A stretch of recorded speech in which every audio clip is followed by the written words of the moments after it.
महाभारत की कहानी में ऐसा बहुत कुछ हुआ जिसकी कल्पना कर पाना भी मुमकिन नहीं था। इस श्रेणी में द्रौपदी का 5 भाइयों की पत्नी होना मुख्य तौर पर देखा जा सकता है। ईर्ष्या, धन संपत्ति का लालच, मानसिक भटकाव, प्रतिशोध की भावना, घमंड और मानसिक द्वंद्व सभी तत्व इस कहानी में मौजूद हैं। महाभारत की कहानी की अलग अलग विद्वान अलग अलग तरह से व्याख्या करते हैं। महाभारत से संबंधित कई लोकप्रिय कथाएं भी मिलती हैं। इसी श्रेणी में एक है जाम्बुल अध्याय, जिसमें द्रौपदी अपने राज का खुलासा करती हैं। द्रौपदी 5 पांडवों की पत्नी थीं, लेकिन वह अपने 5 पतियों को एक समान प्यार नहीं करती थीं।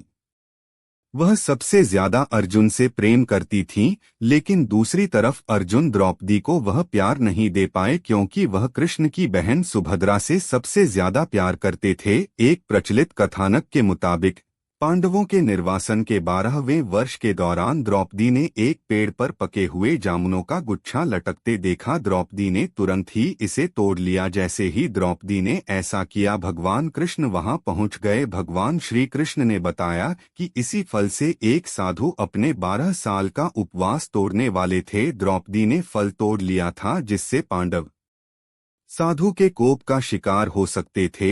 यह सुनकर पांडवों ने श्री कृष्ण से गुहार लगाई। भगवान श्री कृष्ण ने कहा कि इसके लिए पांडवों को पेड़ के नीचे जाकर केवल सच वचन बोलने होंगे। भगवान कृष्ण ने फल को पेड़ के नीचे रख दिया और कहा कि अब हर किसी को अपने सारे राज खोलने होंगे। अगर हर कोई ऐसा करेगा तो फल ऊपर पेड़ पर वापस लग जाएगा और पांडव साधु के प्रकोप से बच जाएंगे।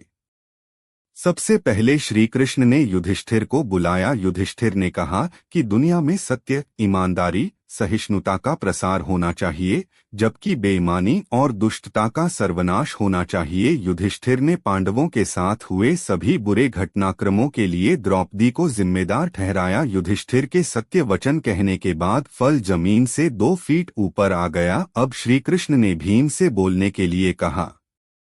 साथ ही श्री कृष्ण ने भीम को चेतावनी दी कि अगर तुमने झूठ बोला तो फल जलकर राख हो जाएगा। भीम ने सबके सामने स्वीकार किया कि खाना, लड़ाई, नींद और सेक्स के प्रति उसकी आसक्ति कभी कम नहीं होती है। भीम ने कहा कि वह धृतराष्ट्र के सभी पुत्रों को मार देंगे। युधिष्ठिर के प्रति उसके मन में बहुत श्रद्धा है, लेकिन जो भी उसके गधे का अपमान करेगा वह उसे मृत्यु के घाट उतार देगा। इसके बाद फल 2 फीट और ऊपर चला गया। अब अर्जुन की बारी थी। अर्जुन ने कहा कि प्रतिष्ठा और प्रसिद्धि मेरी जिंदगी से ज्यादा मुझे प्रिय हैं। जब तक मैं युद्ध में कर्ण को मार नहीं दूंगा तब तक मेरे जीवन का उद्देश्य पूरा नहीं होगा। मैं इसके लिए कोई भी तरीका अपनाऊंगा, चाहे वह धर्म विरुद्ध ही क्यों ना हो। अर्जुन ने भी कुछ नहीं छिपाया। अर्जुन के बाद नकुल और सहदेव ने भी कोई रहस्य न छिपाते हुए सब सच सच कह दिया। अब केवल द्रौपदी बची थीं। द्रौपदी ने कहा कि मेरे 5 पति मेरी 5 ज्ञानेंद्रियों, आँख, कान, नाक, मुंह और शरीर की तरह हैं। मेरे 5 पति हैं, लेकिन मैं उन सभी के दुर्भाग्य का कारण हूँ। मैं शिक्षित होने के बावजूद बिना सोच विचार कर किए गए अपने कार्यों के लिए पछता रही हूँ। लेकिन द्रौपदी के यह सब बोलने के बाद भी फल ऊपर नहीं गया। तब श्री कृष्ण ने कहा कि द्रौपदी कोई रहस्य छिपा रही हैं।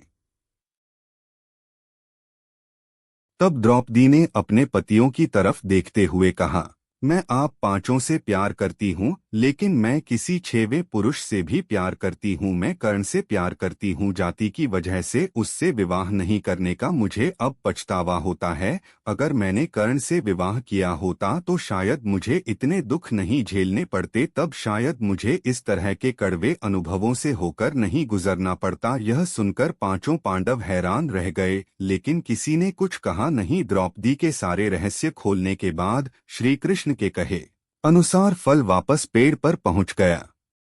इस घटना के बाद से पांडवों को यह एहसास हुआ कि 5 बहादुर पतियों के होने के बावजूद वह अपनी पत्नी की जरूरत के समय रक्षा करने नहीं पहुंचे। जब द्रौपदी को उनकी सबसे ज्यादा जरूरत थी तो वे कभी उसके साथ खड़े नहीं हुए। इस पौराणिक कहानी का एक निहितार्थ यह भी हो सकता है कि हर किसी के कुछ राज होते हैं जिन्हें वह खुद तक सीमित रखता है। कई बार ये राज अपनों को चोट पहुंचने के डर से छिपाकर रखे जाते हैं।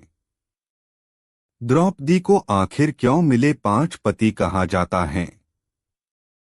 द्रौपदी पूर्व जन्म में एक बड़े ऋषि की गुणवान कन्या थी। वह रूपवती, गुणवती और सदाचारिणी थी, लेकिन पूर्व जन्म के कर्मों के कारण किसी ने उसे पत्नी रूप में स्वीकार नहीं किया। इससे दुखी होकर वह तपस्या करने लगी। उसकी उग्र तपस्या के कारण भगवान शिव प्रसन्न हुए और उन्होंने द्रौपदी से कहा, तू मनचाहा वरदान मांग ले। इस पर द्रौपदी इतनी प्रसन्न हो गई कि उसने बार बार कहा, मैं सर्वगुणयुक्त पति चाहती हूँ।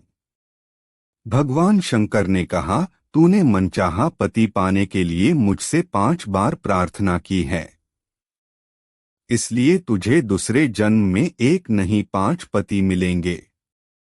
तब द्रौपदी ने कहा, मैं तो आपकी कृपा से एक ही पति चाहती हूँ। इस पर शिवजी ने कहा, मेरा वरदान व्यर्थ नहीं जा सकता है, इसलिए तुझे 5 पति ही प्राप्त होंगे।